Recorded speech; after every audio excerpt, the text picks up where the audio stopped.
It's Troy Dorchester, way to the outside with his car Star Canada. Mr. Spoons, they are smoking them around the outside with number 9 and not taking it too low. And here they are on the turn for the home stretch drive. Colin, it's your turn to come alive.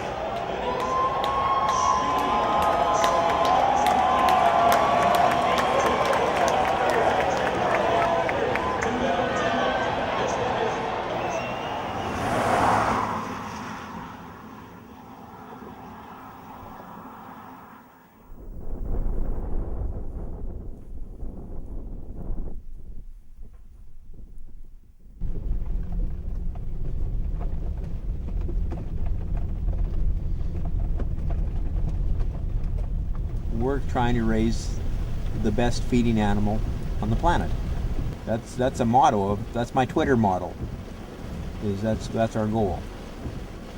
And we're doing everything we can to accomplish that.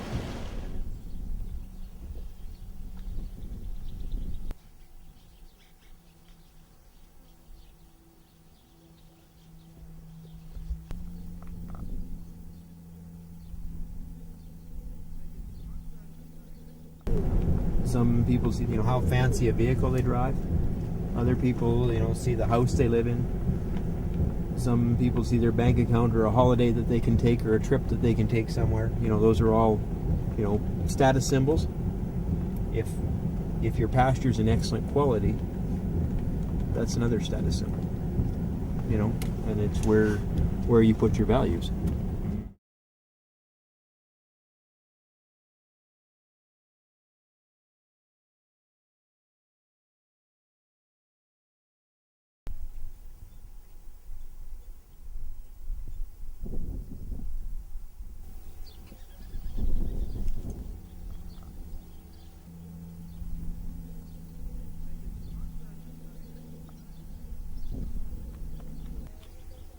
Apparently there's a belt of native rangeland that runs from this country through, south and east out through Saskatchewan, down through the Dakotas, on across the states right into Kansas and down through there, and into Mexico. They even consider part of that. Yeah, and the special areas, we have a lot of native prairie, which I don't think a lot of people have in other areas of Canada or the world. So we, as ranchers, anytime we can get our hands on native prairie, we want to preserve it, keep it the way it is, and we're not into tilling it up or, putting it back to tame pasture or anything like that. So I think that's pretty unique to have. We can't get out there with a truck because we'll get stuck, but we could go out on a couple quads. But it's better, that's just a sea of grass out there.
The cattle are outside on the range the whole year. In the wintertime, so I guess they'll start kind of in the spring.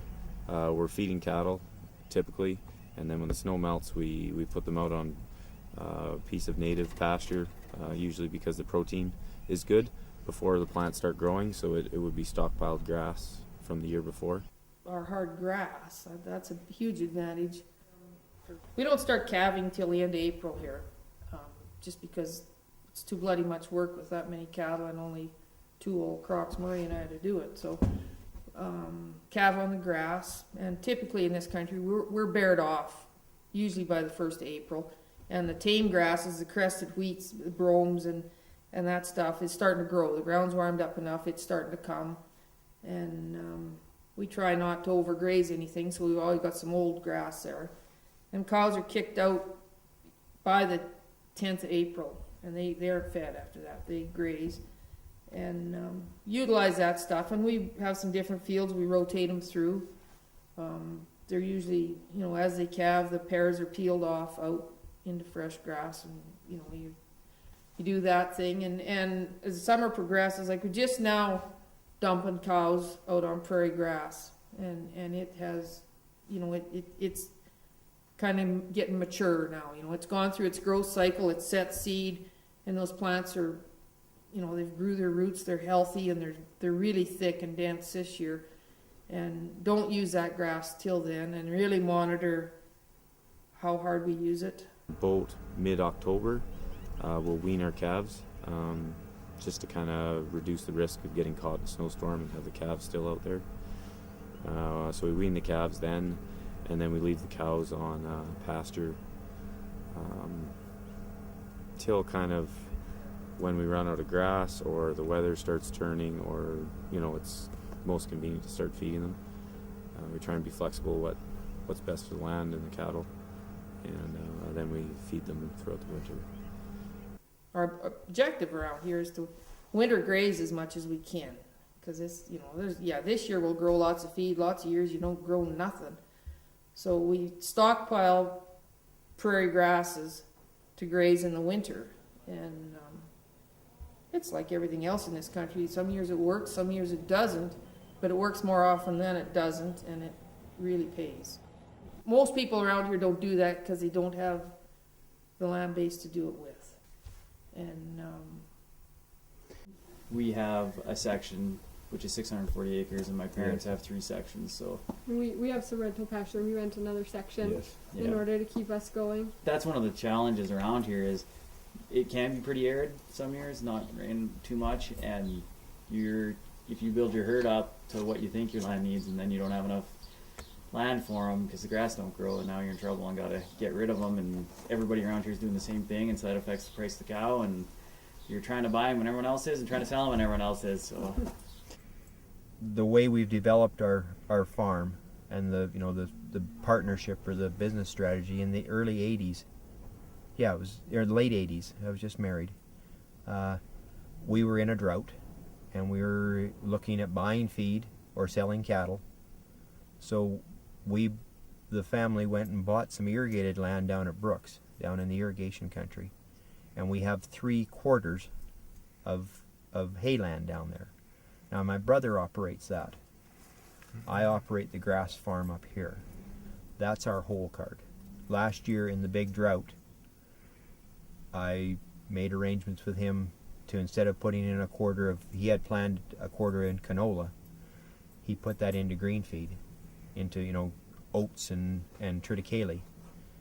And that's, rather than having a big pile of feed that deteriorates all the time on you and you lose that quality, we more or less we'll sell feed, and he'll sell feed down there to the dairies, and we'll buy feed up here from the local people, but just enough to get by. You know what I mean? That's our strategy. The special areas is a very harsh climate, very harsh place. The whole 70 years has been about adapting to the climate and adapting to this drought condition. This area was settled and open for homestead, in the early 1900s, so about just over 100, almost 110 years ago now. And the policy was that people could get a half section, or 320 acres. That was what the homestead really allowed them to do. They got free land, so they started to immigrate here from Europe, from United States. They started to move into this area and start to farm. But farming with horses, you just can't cover the land. And so people were taking all of the organic matter out of it. They were taking it all for feed, and it left nothing on the land. And so the land just started to blow. You'd had farms all over here you'd seen. Now there's just that's all that remains. And I think they realized that small farm sizes didn't work here because you couldn't. It's hard to support a family on such a small amount of productivity, especially on dry years.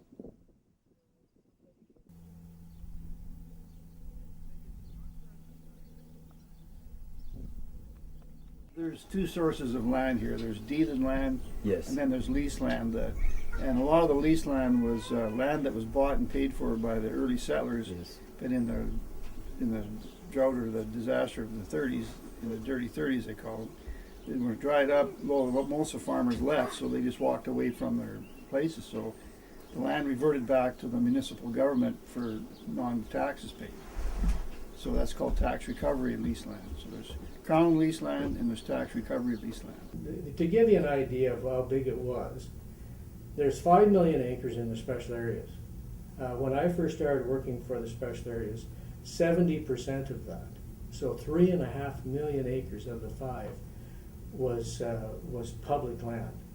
A lot of our land is lease land with the government, so there's a lot of discussion about going forward whether we as farmers are at risk. Like for us, for example, we have a lot of native land, and we count on that, and we've always had a automatically renewing lease with that. And I guess some people feel that there's some risk that that might be taken away at some point, and I'm not really involved enough to give a good opinion, but I think that's one of the challenges in our area, that that people are trying to figure out what's best and what's going to happen going forward. These public lands, we don't allow them to be broken.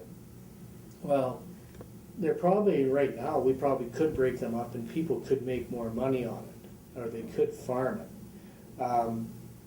And they probably could do it now, where they couldn't have done it 30 years ago. The trick now is how do you adjust the policy to make that work.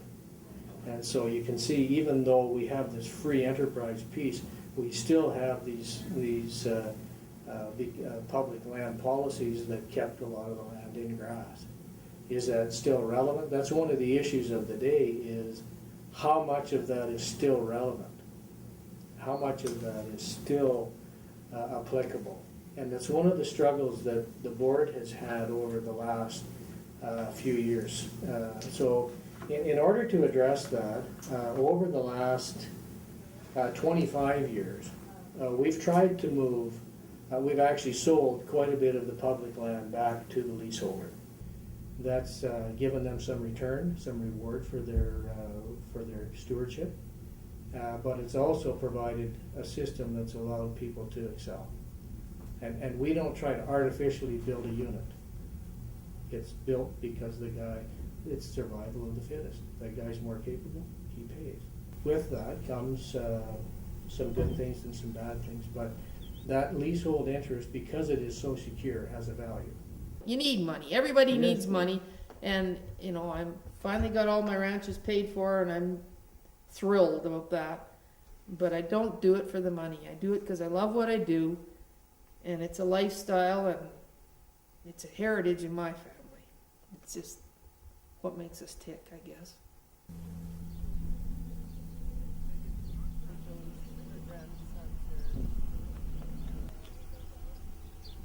This is my parents' family farm.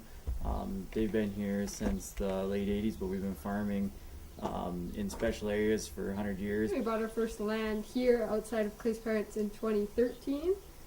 Before that, we went to university in the big city of Calgary, and we knew we always wanted to come back to the farm, so it's what we made happen.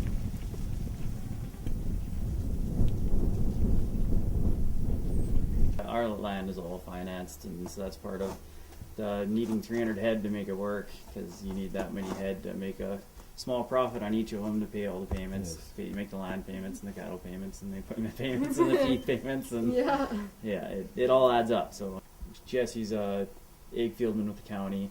And I'm a professional engineer and journeyman water well driller and run my own water service company on the side to try to grow to the point that we can farm full time. And that is the end goal. It's a lifestyle choice. We enjoy the ranching, the land, the cattle, the way of life, and living in the city just wasn't it. It was the hustle and bustle of the city was not for us. I'm third generation, but Cal's fourth generation, and his children are fifth generation, so I don't know. Hopefully they can carry them on, but you never know what might happen.